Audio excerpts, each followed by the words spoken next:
Magandang umaga, my dear brothers and sisters. Welcome po sa ating programa. Today is July 21, 2026 and panibagong araw na naman po ng ating pag-aaral. Habang tinitingnan ko po yung date na July 21, sabi ko parang nakaraan lang June, ngayon July 21 na.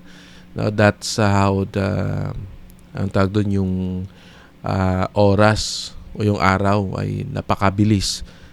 Speaking of napakabilis, depende po yun sa ating ginagawa sa buhay. If you are too much busy sa pagtrabaho, di ba, sa taking care of our kids, no, mabilis talaga yung oras. And if we have time to ponder, we have time to retreat, magsabi ting retreat, yung bang retreat to all the things in this world, go sa temple, makita natin na yung oras kalmado lang, yung araw, ano lang siya, cheer lang siya. No, be of good cheer.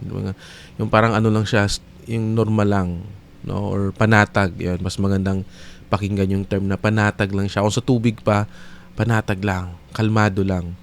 Pag sobrang busy tayo, tulad sa akin, I just realize na dahil sa sobrang busy ng pag-iisip ko, di ko na nakalimutan ko na to chill, to cheer. No, sabi nga ng Panginoon, be of good cheer. It is I, be not afraid. Na mag-relax and magmuni-muni. In that way, sa ating pagre-relax, na-relax din yung ating isip. No, hindi tayo nasusobrahan, no, sa mga information. Handaan po natin yung well-being natin, yung mental health natin ay mahalaga. Kaya tinuturuan tayo ng Diyos na bulay-bulay or mag-ponder, manalangin as always para na yung isip natin ay ma-relax. Makapag-isip tayo ng mabuti. Makagawa tayo ng mga magandang desisyon sa ating buhay. So regarding sa sinasabi ko po, maganda po ito kasi ito din yung magiging topic natin. Sa 2 Chronicles chapter 14 verse 16. So kahapon po yun yung buod ng pag-uusapan natin. Ngayon naman po, himay-himayin natin. Ito yung trusting in God will bring me peace. Pag tayo nagtitiwala sa Diyos, ito yung nagdadala sa atin ng kapayapaan. Kasi ang bingmo natin, yung mga ibon, sabi nga ng Panginoon, no, ang Panginoon nagpapakain sa kanila. Yung mga puno, 'di ba? Yung kalikasan, yung mundo na ating ginagalawan. Imagine po natin, we have a wonderful place na tinitirhan. Even na sasabi natin nakatira tayo sa squatter, mabaho, pero at least may tinitirhan tayo. We can choose to start na mag-ipon para makaalis dyan. No? Lahat ay binigay ng Diyos sa atin para maging posible. Rather than sticking, ito yung natunan ko last week, rather than sticking the problem, no, and bigyan tuon yun, iibahin natin. Magbigay tuon tayo sa mga solusyon at maging mapagpasalamat tayo kung anong meron tayo. Doon natin makikita ang change. Mas productive tayo. No? So in trusting in God's will na magpadadala sa atin ng peace. Kasi parang gagawin ko yung part ko, Heavenly Father. Pero at alam ko, hindi pero, at alam ko na magiging okay ang lahat dahil andyan ka. Diba? Ganun dapat tayo. Hindi natin control ng lahat eh. That's siguro ito yung magandang words, no, na gagamitin ko, yung hindi natin control ang lahat ng bagay. May mga bagay talagang hindi natin makokontrol. So dahil doon, pagpaubayan natin sa Diyos, habang ginagawa natin yung ating part, just go on in our life, in our daily life. Huwag tayong mag-isip ng ano pa man sa kanta. Huwag kang mag-isip ng ano pa man, di ba? So, huwag tayong mag-isip ng mga bagay-bagay na magbibigay sa atin ng worries. Kundi mag-isip tayo. Sabi nga ng Diyos, tumingin ka lang sa akin. Just look at me and you will have peace. Paano ba yun, Brother Dave? Natin, like the way we, yung ating kinagisnan na parati nagbabasa ng banal na kasulatan, ibalik natin yon. Kung ginagawa natin, pagpatuloy natin.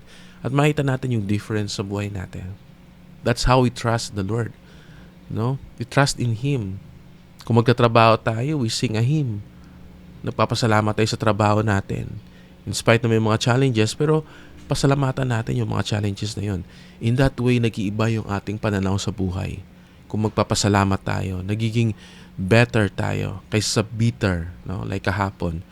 So dito, Sa 2 Chronicle chapter 14 and 16 ay nagsasalaysay ng buhay ni Haring Asa, isa sa mga mabubuting hari ng kaharian ng Juda. Namatay si Haring Solomon at nahati na ang kaharian ng Israel sa dalawa. Ito yung Northern Kingdom o Israel at ang Southern Kingdom yung Juda. Sa panahong ito, maraming hari ang tumalikod sa Panginoon at nagdala ng idolatriya sa kanilang mga nasasakupan. I just wonder why. Bakit parati na gusto nila yung idolatry?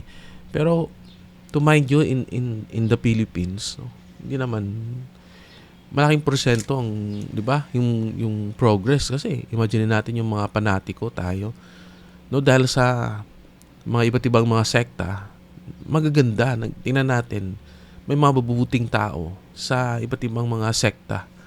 No, hindi lang sa atin sa Latter-day Saints, no? Sa iba ding mga sect. And may mga mabubuting tao. Imagine natin yun kung ihambing natin tayo compare sa unang panahon. Napaka, 'di ba, kung makita natin, may mga propeta sila but still nagagawa pa rin ng mga hari na sumamba sa mga Diyos-Diyosan. Wala sa ating panahon ngayon. Sino ba yung mga nagli-lead sa atin, yung mga leaders natin, 'di ba? Given hindi natin maano 'yon, ma-change. No, mag-isa lang tayo. We can make difference, pero the bottom point gusto kong sabihin is kagabi nga nag-usap kami, no?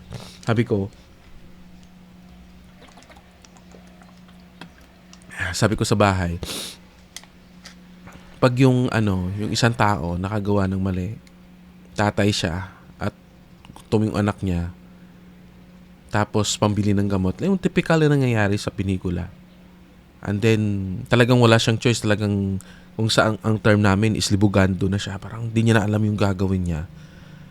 Tapos nakapagnakaw siya, 'di ba? Nakapagnakaw siya, which is mali. Either ano ba nating titingnan angulo, mali yun eh. But the point is, yung feeling ng tatay. Kasi ako, tatay din ako eh. Mahal na mahal mo yung anak mo. Only child mo lang yun. Iniwan siya ng nanay, no? Iniwan siya ng asawa niya. At siya lang yung nag-aalaga. Isa siyang sangganot, di ba?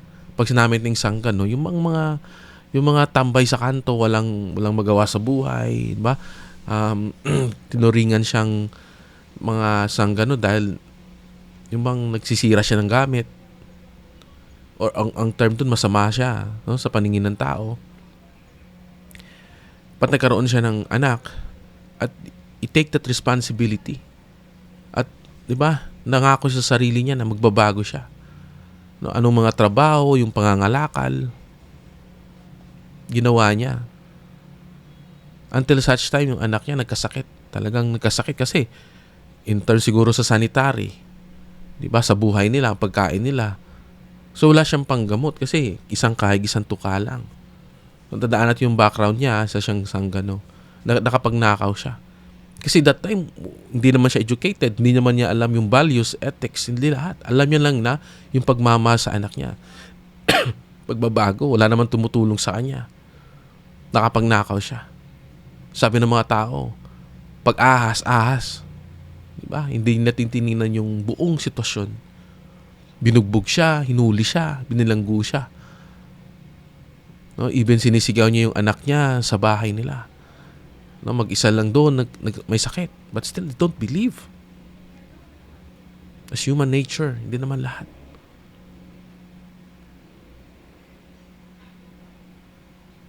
Gawin natin mas kasi mas malala yung storya, no? Pati nangyayari, di ba? My dear brothers and sisters. Medyo ayoko lang na na ganun yung magiging story. Medyo palitan natin, nadagdagan natin. In the end, merong tao na naniniwala sa kanya. Tinulungan siya. No, pinuntahan yung bahay, nakita yung anak niya. Dinala sa ospital, pinagsabi sa kapitbahay, ito yung rason, and natulungan yung anak. No, nagamot, and then nag-reconcile, pinalabas yung brother na yun, and it starts a hope. Kasi doon pa lang nagsasabi na siya, whatever happened to anong mangyari sa anak ko, talagang hindi na ako babalik sa sa landas ng matuwid. Talagang gagawa na lang ako ng masama. But the Lord is merciful. And may mga miracles na nangyari and that changed his life. Na doon niya nalaman na mga tao din yun, yung nanakit sa kanya. At hindi nila alam yung ginagawa. Like our Savior said, no, sa cross, Father, forgive them. Kasi hindi nila alam ang kanilang ginagawa. Nakakalungkot man, but imagine natin yung sitwasyon, di ba? Ginawa niya yun para maligtas yung kanyang anak. Even masabi natin, kahit sa ating tingnan na anggulo, mali yun. Patang sitwasyon ang tumulak sa kanya. Ang kanyang background. Dahil wala siyang pinag-aralan, yun yung alam niya ng gawin noon, nasa gipit na, gipit siya, umawak siya sa patalim, di ba? Nakahawak siya sa patalim, ano ba yun? Pero Brother Dave, anong connection sa ating pag-aaral? Yung connection is, yung mga hari, yung pag-ano na sa idolatry. So, tinignan natin na, itong brother na to, mahirap. Ginawa niya lang yun, nagnakaw siya, di ba? Mali. Pero yung point niya lang is, masalba yung anak niya. Akarampot na 1,000, 2,000. Which is, mali pa rin kasi yung taong niya nakawan niya is matino. No? Nagtatrabaho, nagnegosyo. The point that I'm telling is, may mga leaders tayo. Hindi sila nagnanakaw ng 1,000. Sa kanila, change lang yon or sinsilyo lang yon o barya lang yon. Nagnanakaw sila ng bilyon.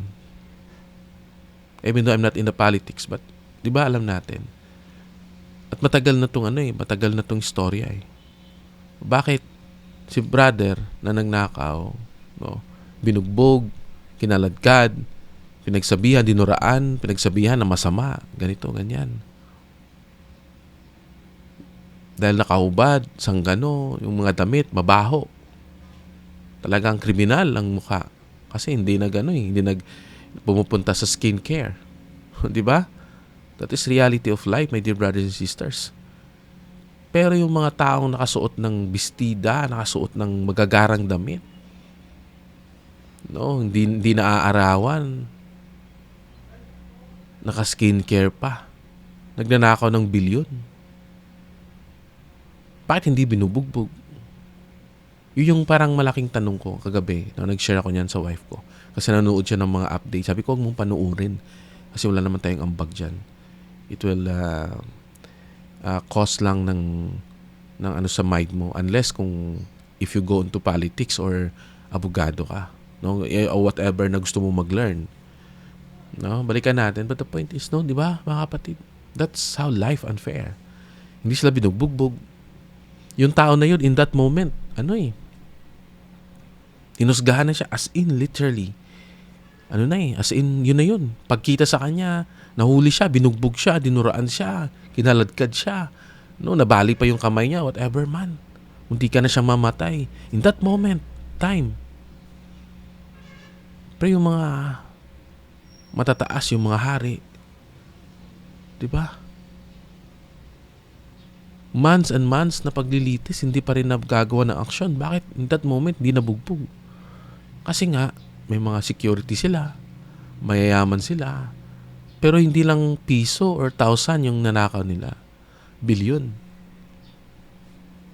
Di ba? They have the power eh. Ito din nangyayari dito sa Judah. Di ba? Sa Israel. Sa 911 BC before Christ. Na ating mababasa sa 2 Chronicles chapter 14 verse 2 to 5. Yung mga hari, mas pinipili pa rin samba sa mga Diyos-Diyosan at angkinin, no? Maangkin ang yaman ng mundo. Ginto, no? Pilak, silver, no? Pilak or silver. Mga diamonds. Lahat. Flesh, no? Urge sa flesh.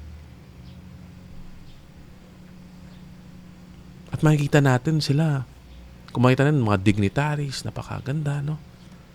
So, my dear brothers and sisters, dito natin makikita na pag isang hari ay hindi maganda yung hangarin niya, naapektuhan yung bansa, naapektuhan yung komunidad, di ba? Dahil sa kanyang katapatan, Pinagkalooban ng Diyos ang Juda ng panahon ng kapayapaan. Yung Israel ay talagang hindi na maganda yung sitwasyon nila dahil sa mga hari na sumasamba sa mga Diyos-Diyosan, makamundong laman, makamundong bagay. Nakagandahan naman sa Juda ay pinagpala sila ng Diyos dahil kay Haring Asa. Yung pamumuno niya, no, ay iba, makatarungan. No, yung pagsamba sa tunay na Diyos. So hindi ibig sabihin ng pagsunod sa Diyos ay wala ng problema. Ay dito na tayo. Di ba? Pero depende yung sa ating pananaw. Kasi kahit may problema, lahat tayo may problema sa pera, may problema sa sitwasyon, pero yung pananaw natin na napaka-positibo, yun yung magdadala sa atin ng kapayapaan eh. Di ba? Kahit yung ulam mo tuyo, sabihin mo sa sarili mo, yung mga mayayaman na gusto nila ng tuyo kasi sawa na sila sa mga karne. Pang isip mo, ay, ibig sabihin nun mayaman ako. Di ba mga ganun? Yung ulam mo is gulay parati. Sabihin mo, imagine yan napakalakas natin. Ako, gusto ko everyday gulay yung aking yung gulay at isda lang eh. Masaya na ako doon. Sobrang saya ko na. Kasi maganda sa katawan. Di ba? Tumutulong siya sa atin, nutrition, maging nutrition yung ating sarili. At alam mo yun? So habang lumalakas ang kaharian ng Juda, sinasalakay nila sila ni Zira na Ethiopian na may mahigit 1,000,000 sundalo at 300 karwaheng pandigma.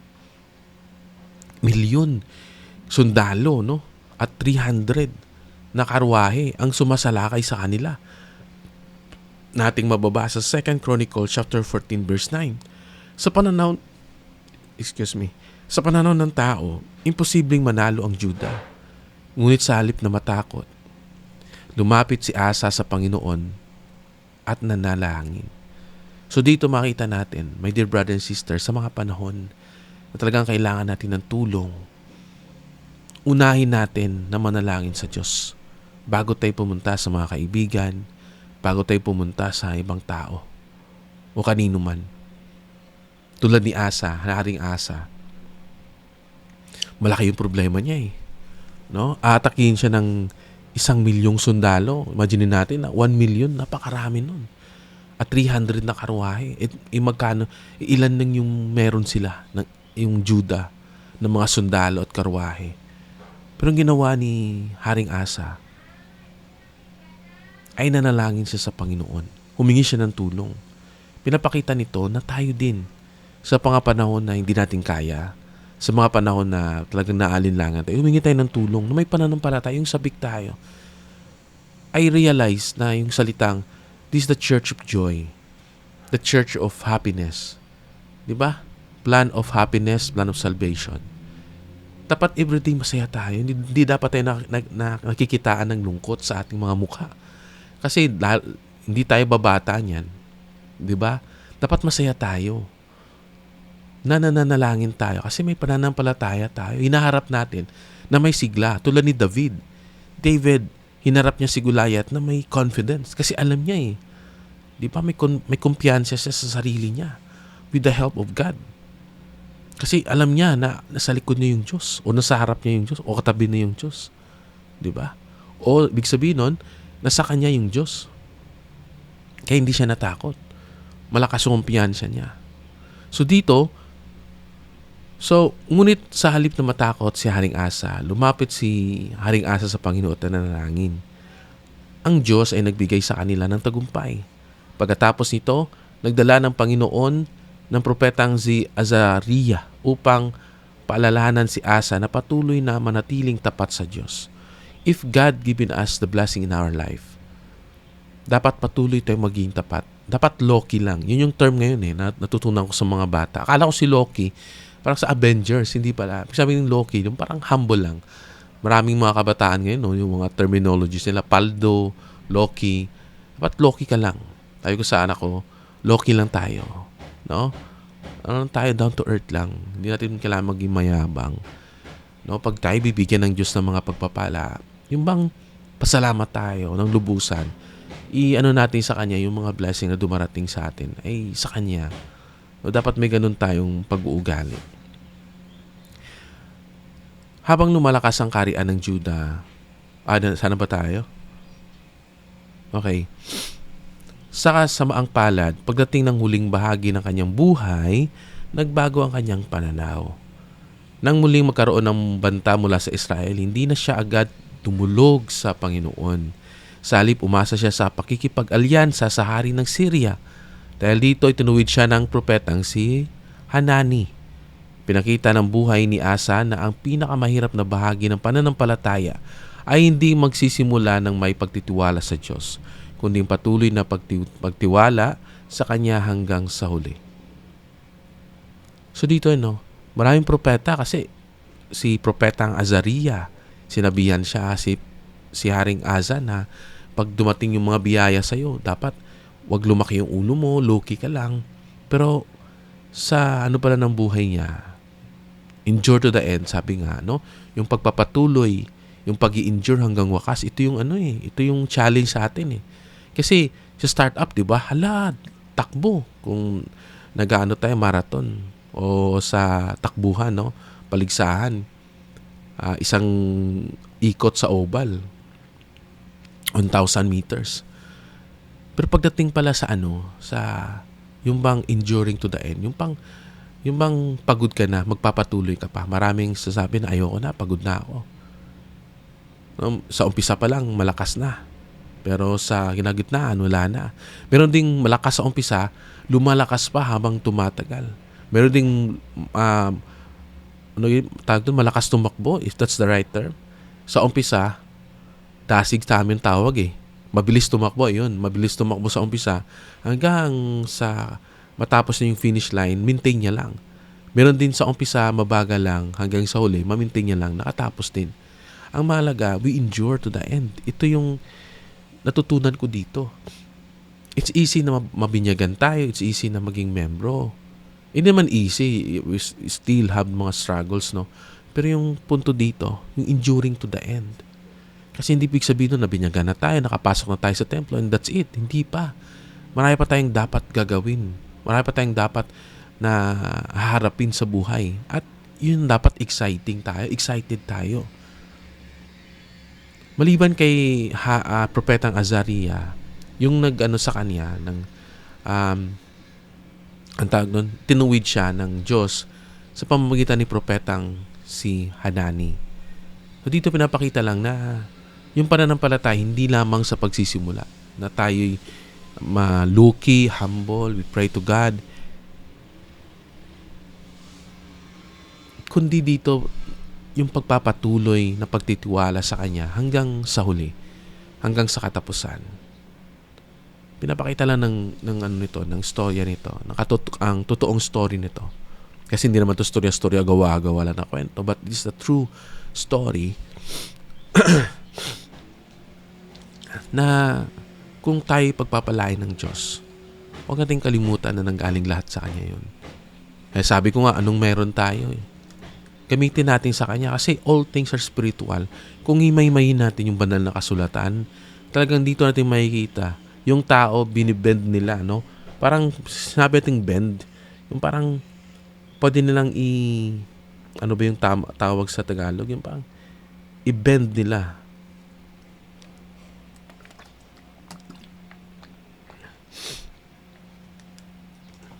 Pwede nilang basta ganun i-search nga natin. Bend in Tagalog. Kasi mayroon akong gustong yumuko. Hindi naman yumuko eh. Bend curve. Parang basta ganun. I-bend nila yung the word of God para sa kanilang sariling interes. Di ba po ba, brothers and sisters? Nakita po natin yon. Meron pa akong parang meron pa akong phlegm the way I speak, But the point is, the truth will be the truth. Remain truth, Ang katotohanan ay manatiling totoo.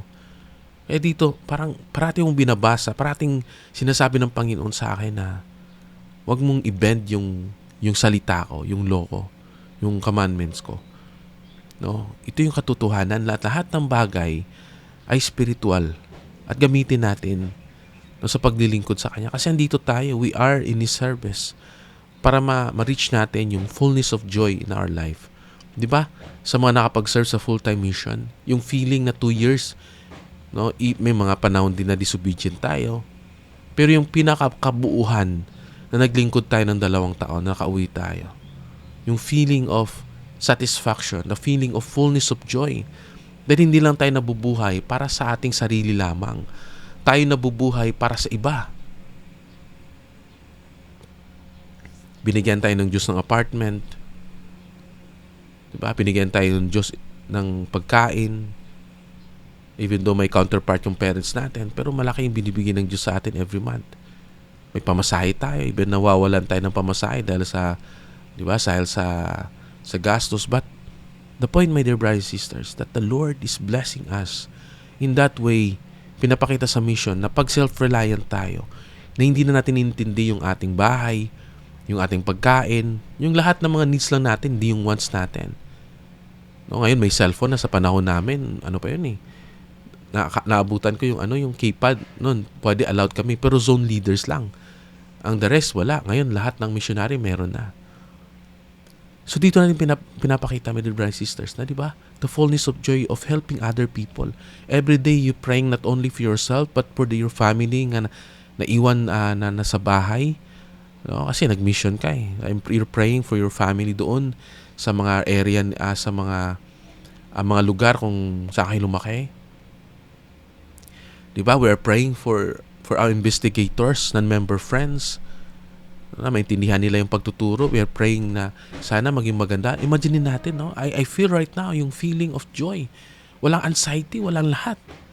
Kasi iniisip mo yung lugar, iniisip mo new beginning, yung taong makakausap mo na naman, bagong mga kaibigan, you living a life na yun pala yung feeling ni Jesus Christ kasi yun yung ginagawa niya eh.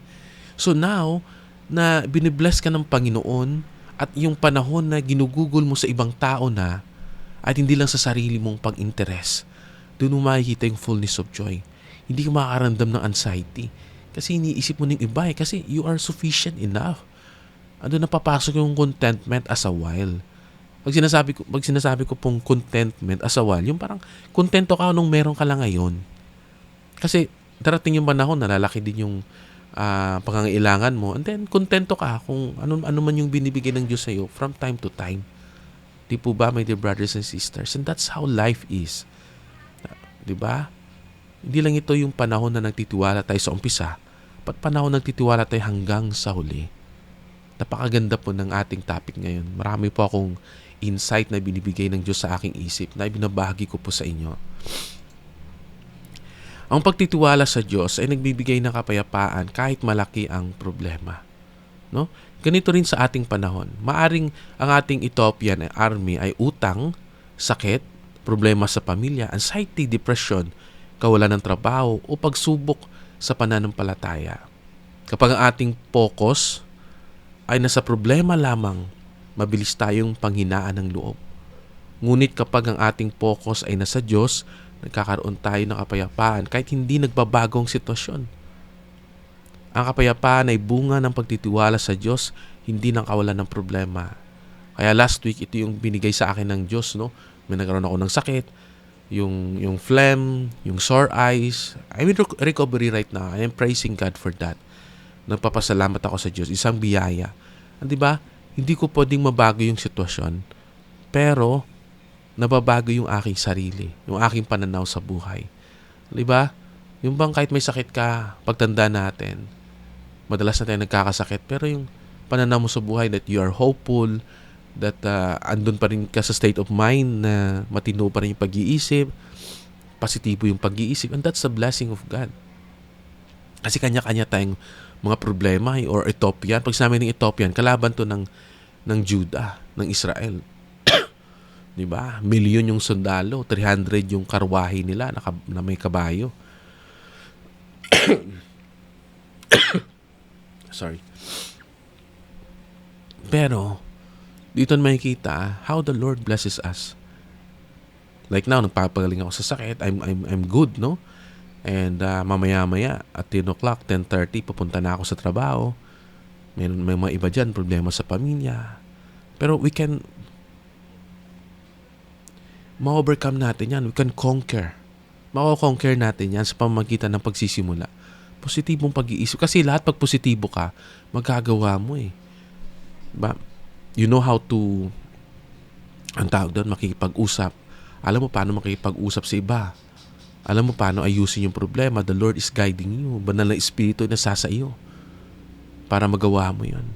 And I'm praying today, no? Speaking of the Holy Ghost, and I'm praying that the Holy Ghost will stay on me as I go on in the path that God is prepared for me. At sa atin din. Naway yung banal na Espiritu ay manatilit, mananahan sa inyo. No, habang tinatahak yung landas na matuwid patungo sa Diyos, sa tunay na Diyos. So habang hinahanap natin ang Panginoon, patuloy niya tayong pagpapalain. Napakahalaga ng aral na ito. Hindi sapat ang magkaroon lamang ng isang espiritual na karanasan. Ang tunay na pananampalataya ay araw-araw na pagpili na manatiling malapit sa Panginoon. Maraming tao ang masigasig kapag may malaking himala o pagpapala, di po ba?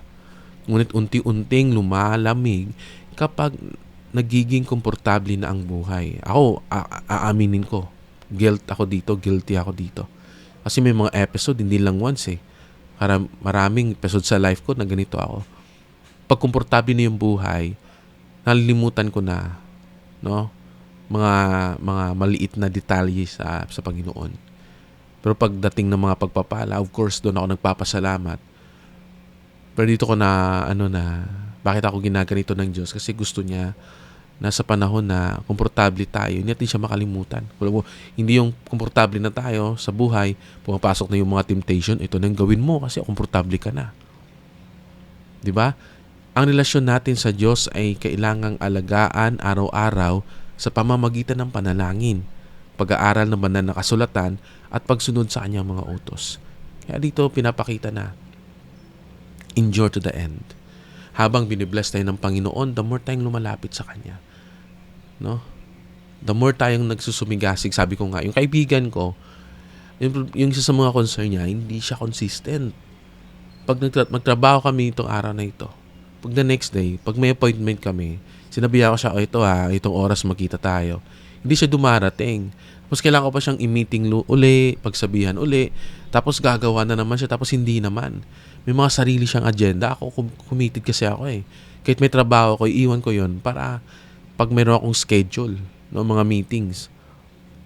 Pero sabi ko, habang nagpe-prepare ako sa paggawa nito, sabi ko, may pumasok sa isip ko na instead na i-chat ko lang siya at sabihin sa kanya na, may meeting na tayo, pag hindi siya nagre-reply, what if puntahan ko mismo sa bahay niya? Kasi siya lang parating pumupunta sa akin. Diba? Ibig sabihin nun, pag meron tayong concern, nagawa na ba natin yung lahat? Or gusto na natin na na yung problema mag-adjust sa atin? Diba? Yung friend ko lang mag-adjust sa akin. At sabihin ko sa kanya, inconsistent so whatever. So dapat may gawin din tayo. Yung para sa akin yun yung hugot. Na may gawin din tayo para sa Diyos. Na may gawin din tayo para maayos yan. So every problema sa pera, sa pamilya, lahat ng bagay, no? Dapat may gawin tayo.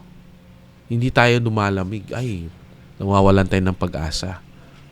No? Dapat meron tayong hugot na, sige, gagawin ko yan.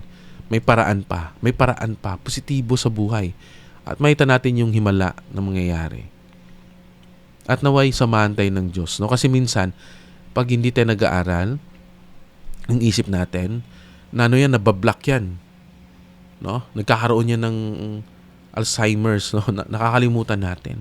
At dahil nakakalimot tayo, minsan nakagawa tayo ng mga desisyon na hindi maganda. Hindi siya appropriate. Dahil nga nakakalimutan natin. Kaya constant yung pag-aaral. Kung makita natin, di ba?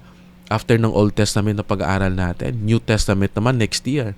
Tapos ang New Testament, Book of Mormon naman next year. Doctrine and Covenants, Prayer of Great Price. Tapos balik naman tayo sa Old Testament. Bakit binabalik-balik lang? Dahil nga, gusto ng Diyos na matuto tayo. Kasi hard-headed nga tayo, di ba? Nakakalimot tayo, matigas yung ulo natin. Kaya binabalik-balik ng Diyos yung pag-aaral para matuto tayo. Nakakalimot nga yung tayo pa. Di ba? So, ang pinakamalaking panganib ay kapag nagsimula tayong umasa sa sarili kaysa sa Diyos. Napakalalim ng mensaheng ito. Sabi nga, no, sa 2 Chronicles chapter 16 verse 9, sapagkat ang mga mata ng Panginoon ay tumatakbo sa buong lupa upang ipakita ang kanyang sarili sa sarili na makapangyarihan para sa mga pusong lubos na nakatalaga sa kanya. No, napakalalim ng mensaheng ito, my brothers and sisters. Hindi naghahanap ang Diyos ng pinakamatalino, pinakamayaman o pinakamalakas na tao. Ang hinahanap niya ay ang pusong buong magtitiwala sa kanya. Minsan, umaasa tayo sa ating sariling lakas na kaya natin. Na kaya ko yung mga pagsubok na dumarating sa akin, pero hindi natin nakikita na hindi natin kaya. Parating sinasabi ng Diyos sa atin at mga propeta na magtiwala tayo sa Diyos. Hindi tayo malakas, hindi tayo matalino. Ang hinahanap ng Diyos ay ang pusong buong magtitiwala sa Kanya. Kasi may bibigay siya sa ating instruction. Kung tayo napaka-busy natin sa worldly things, hindi natin alam na may binibigay pala yung Diyos sa atin na instruction sa ating isip na yun ang gagawin natin. Na nakakalimutan natin na ito pala yung gusto ng Diyos na gagawin ko. Pero hindi natin nagagawa. Kasi sobrang occupied na tayo ng mga bagay ng mundo. So kailangan nating empty yung ating isip. Empty muna. Ibig sabihin, wala tayong iniisip. Relax. At doon natin makikita, meron marami palang instruction ang Diyos sa atin na makapagpapaganda ng ating buhay. Sa ating panahon, madalas din tayong matukso na unahan ang sariling kakayahan, koneksyon, pera, o impluwensya kaysa sa Diyos. Hindi masamang gumawa ng plano o gumamit ng mga resources. Ngunit nagiging problema kapag ang Diyos ay hindi na natin unang nilalapitan. Ang tunay na pananampalataya ay inuuna ang Panginoon bago ang sariling diskarte. No, pag inuuna natin yung ating sariling diskarte, nawawala tayo sa focus. Nawawala yung plano ng Diyos. Kasi sabay to eh. No, yung plano ng Diyos sa plano natin. Magagawa lang natin itong pagsabayin if we are in the constant prayer. Nanalangin tayo parati. We are praying oftenly, no, parati. And yung paggagawa nito, di ba? If nagsiserve tayo sa Panginoon, nananalangin tayo. Pagpunta natin sa mga kabahayan, sa ministering natin, nananalangin tayo. Sa paggawa ko nito, nananalangin ako. Binabanggit ko yung pangalan niya. In that way, nagiging mas maganda yung ating relasyon sa Diyos. Maging mas maganda yung ating spiritual na aspeto sa buhay. Ang pagtitiwala sa Diyos sa isang panghabang buhay na pagpili. Itinuturo ni Asa na ang tunay na tagumpay ay hindi lamang kung paano tayo nagsimula, kundi kung paano tayo nagtapos. Ang kapayapaan ay nanatili sa mga taong patuloy na nagtitiwala sa Diyos sa bawat yugto ng kanilang buhay. Sa bawat yugto ng ating buhay. This week, I give it to God. Sabi ko, I will appreciate all the blessing na binibigay niya sa akin. I will just count the blessing every day. Like nito, I am blessed na nakagawa ko nito. Maya-maya papunta ako sa school, I am blessed na mayroon akong ginagamit na kahit luma man yung sasakyan ko, nagagamit ko siya papunta sa eskwelahan, sa trabaho ko. I am blessed na mayroon akong trabaho. I am blessed may mga taong nakaintindi sa akin sa trabaho ko. I am blessed na pupunta ako mamaya sa admin, makipag-usap sa kanila. Mga ganung bagay. I am blessed sa mga students ko. I am blessed sa family ko. If that kind of feeling, na parang yung sinasabing I am blessed sa opportunity, kung may mga appointment tayong hindi natuloy, I am blessed kasi makapagpahinga ako sa bahay. Lahat ng bagay ba? At doon natin makikita na mas marami pang blessing yung dumarating sa atin. My dear brothers and sisters, itong araw na ito, I am grateful na nakasama ko po kayo. I am grateful for this opportunity na binigay ng Diyos sa akin na yung aking klase po ay 10:30 pa. Right now is 9 o'clock. So I need to finish this. Tapos i-upload ko na para makapag-breakfast. And after that, makapunta na sa trabaho. My dear brothers and sisters, I am so happy sa patuloy niyo pong pakikinig. And naway, God will bless your life as we continue to study ang kanyang ebanghelyo at ipamuhay ang kanyang mga turo. And all these things I live in the name of Jesus Christ. Amen.